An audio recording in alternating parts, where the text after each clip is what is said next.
bulan anaknya lahir laki-laki keriting jemblok itu dikasih nama Soeharto, itu jadi presiden 32 tahun. Kalau puasanya rajin, kuat, nggak takut apa-apa, sehat.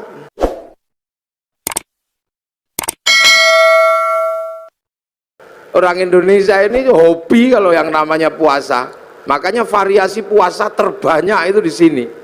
Ada puasa makan pupus daun namanya ngidang, ada puasa mangan polo pendem yang di bawah tanah namanya ngerowot, ada puasa tidak kena matahari namanya pati geni, ada puasa gandul diwit namanya ngalong, ada puasa diem macam bisu, ada puasa ngeluyuhur aja namanya ngedan, ada variasi puasa itu macam-macam itu di sini. Dan bagi orang Nusantara dan orang dunia, puasa ini menempati sejarah tersendiri. Hampir seluruh cerita besar itu bermula dari puasa. Rasulullah mendapatkan wahyu setelah puasa, naik turun gunung di Gua Hira, hampir dilakukan selama 15 tahun. Syekh Abdul Qadir Al-Jilani mendapatkan ma'rifatullah itu setelah puasa 25 tahun di padang pasir, dibimbing Syekh Mubarak Al-Majzumi, jadi Sultanul Aulia. Di Jawa Sunan Kalijaga rojone berandal, bisa jadi wali karena puasa 3 tahun.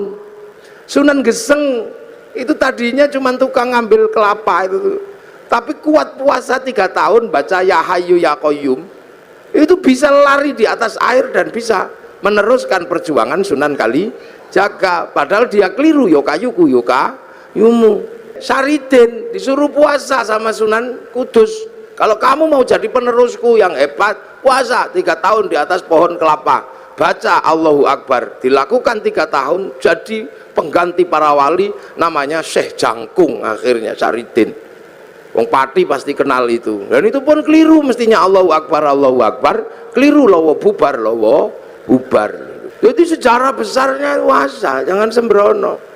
Ki Gede Pemanahan penjenengan cerita sama Sunan Kalijogo, Jeng Sunan, saya pengen juga jadi raja. Ki Penjawi dapat Pati, Kang Mas Raden Fata pun untuk Demak, kabeh pun untuk Joko Tingkir dapat Pajang, Haryo Penangsang dapat Jipang, saya dapat daerah mana? Ki Gede Pemanahan matur Sunan Kalijogo, ya ndak ada, semuanya sudah habis yang baik-baik, tinggal 5 tempat, itu pun tempat setan. Tempat setan pertama ada di ujung timur namanya Alas Purwo, tempat setan kedua ada namanya Alas Roban, tempat setan ketiga ada namanya Alas Larangan Cirebon, tempat setan keempat ada namanya Alas Ketonggo Ngawi, lah tempat setan yang kelima namanya Alas Mentau lereng Merapi. Makanya kamu milih yang mana? Milih Mentau aja. Wah, kalau kamu milih Mentau setannya gede-gede, kamu puasa 20 tahun biar ditemani sama Ki Ageng Giring, jangan turun, puasa 20 tahun di Bang Lampir Gunung Kidul. Ini Pak Doso pasti tahu itu bekas bokongnya itu sampai nyitak begini. Akhirnya apa? Mampu betul buka Alas Mentau, ditemani Ki Gede, apa Ki Gede pun temani Ki Ageng Giring, buka Alas Mentau, punya anak namanya Danang Sutawijoyo, mampu menjadi raja, buka Alas, bikin negara namanya Mataram, yang akhirnya dipecah Belanda jadi 2, Jogja sama Solo, yang akhirnya dipecah lagi Hamengkubuanan, Pakualaman, Mangkunegaran, Kasunanan. Puasa. Ki Ageng Pengging pengen punya anak jadi raja, suruh puasa sama Sunan Kalijaga 7 tahun, akhirnya punya anak namanya Joko Tingkir jadi Rojo Pajang. Puasa.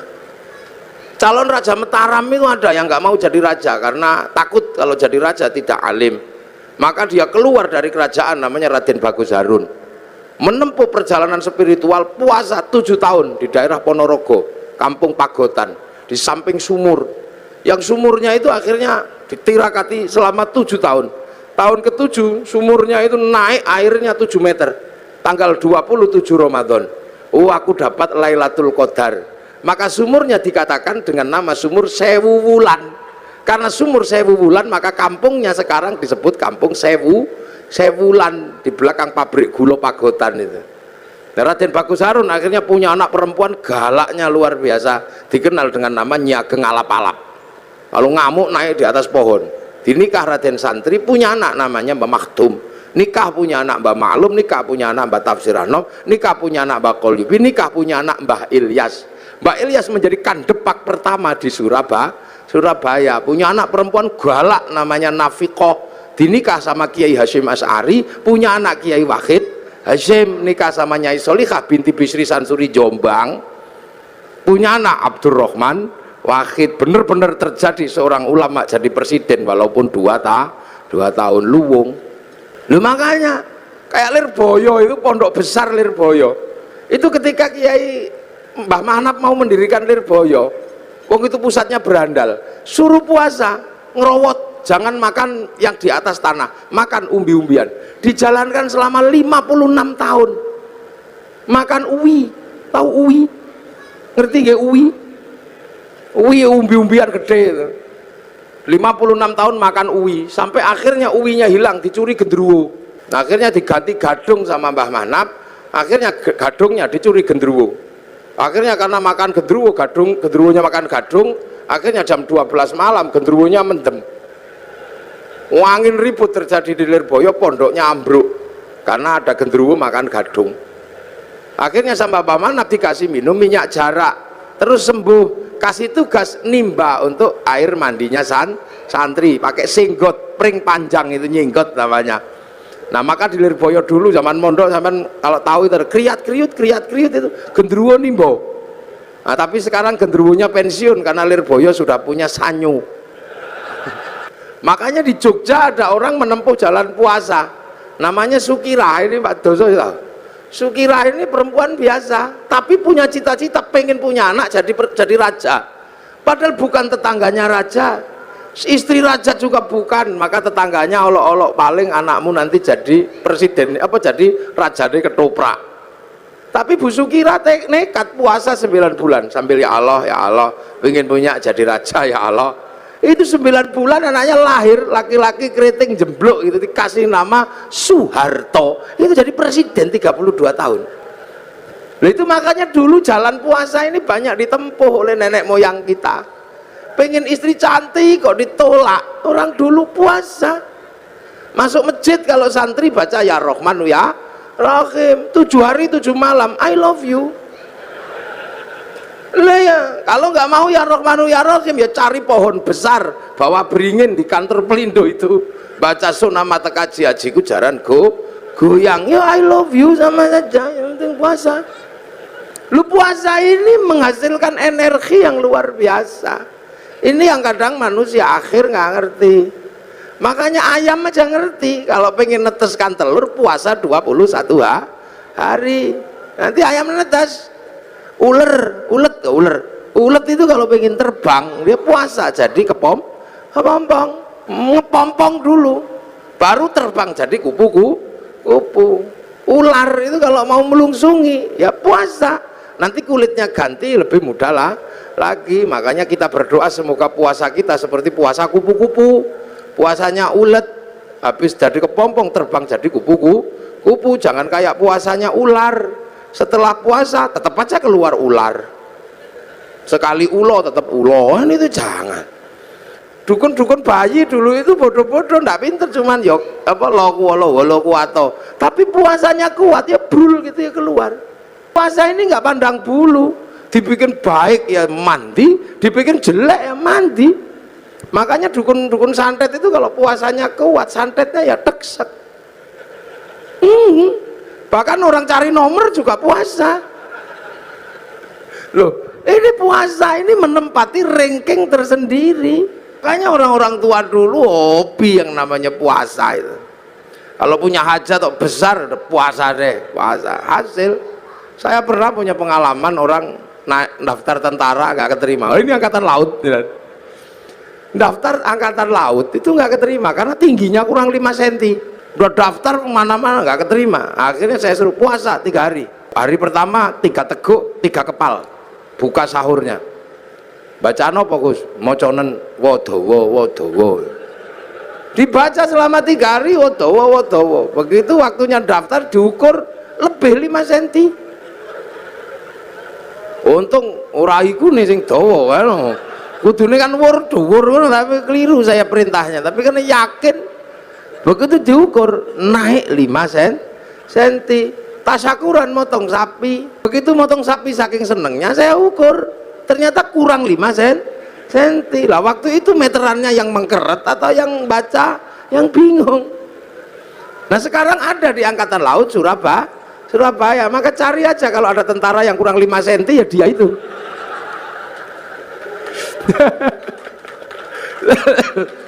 Ini puasa. Makanya nenek-nenek moyang kita kuat-kuat. Nah sekarang begitu puasa itu menakutkan, maka orang ini jadi lemah. Jadi lemah. Dulu orang Jawa, orang Indonesia ketemu singo, gitu kita ikut, semilar, singo ini lari. Orang sekarang begitu takut puasa, jangankan sama singa, sama melinjo takut. Nih, monggo Pak melinjo, ora samura tahu. Santen itu enggak, kenapa? Kolesterol, penyakitnya banyak karena enggak ada orang mau puasa. Akhirnya begitu remuk masuk rumah sakit, dokter harus menangani orang sakit, tapi ketika orang sakit mau ditangani, dokter mengatakan puasa. Ya, puasa dulu, kalau enggak puasa saya enggak mau operasi. Makanya pasien yang mau dioperasi pun harus puasa. Lu dokter aja ngerti, sampean kadang nggak ngerti, mumpung masih sehat poso. Jangan kok tiap bulan puasa datang poso maneh. Itu caranya Allah. Dari dulu manusia dikasih senjata yang luar biasa namanya puasa. Gitu. Makanya kalau ada people power enteng-entengan, ada puasa enteng-entengan. Apa puasa enteng-entengan? Diet. Nah diet itu puasa enteng-entengan. Pak Amin kan mengatakan ada people power enteng-entengan.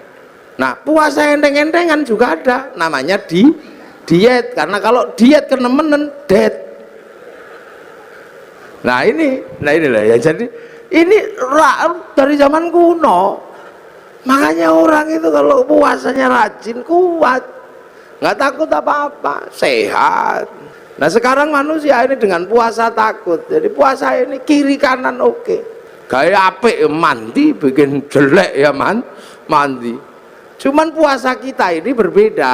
Kalau puasa yang diajarkan oleh Allah ini la'allakum tattaqun, agar kita menjadi orang bertakwa. Apa sih takwa itu? Takwa itu adalah menghadapkan wajah kemanapun, merasa diawasi oleh Allah. Ini ngaji kalau di syuting itu ya gini, jadi panas, lampunya siji loro, ngerti wong pelindung Kiai Ireng, lampunya diakeh. Pak Doso ngerti Kiai Ireng, lampunya sing akeh, mengarah ke saya semua ini lampunya, bau panas. Jadi walaupun saya ngadep ke sana, saya nggak lihat ada perempuan di sini, nggak kelihatan kalau lampunya ke sini. Makanya orang bertakwa itu menjalankan perintahnya, menjauhi larangannya, karena kemanapun merasa melihat Allah. Lah kenapa kalau merasa melihat Allah, merasa dilihat Allah, merasa diawasi Allah kok harus puasa? Ya memang itu caranya. Karena manusia itu nggak kenal Allah, ini nggak kenal. Tapi manusia yang asli kan kenal. Manusia itu yang asli kenal Allah, harus tahu ketemu kok. Sudah pernah depan sama Allah manusia itu. Ditanya sama Allah, kamu lupa nggak kalau aku ini Tuhanmu? Enggak ya Allah, aku akan ingat engkau Tuhanku. Alastu bi rabbikum? Qalu bala syahidna. Ya, saya akan. Ya sudah, kamu turun sekarang. Fanfuruh, maka manusia dari langit diturunkan ke dunia. Langit bus turunkan ke dunia. Ditaruh di mana? Ditaruh di daging.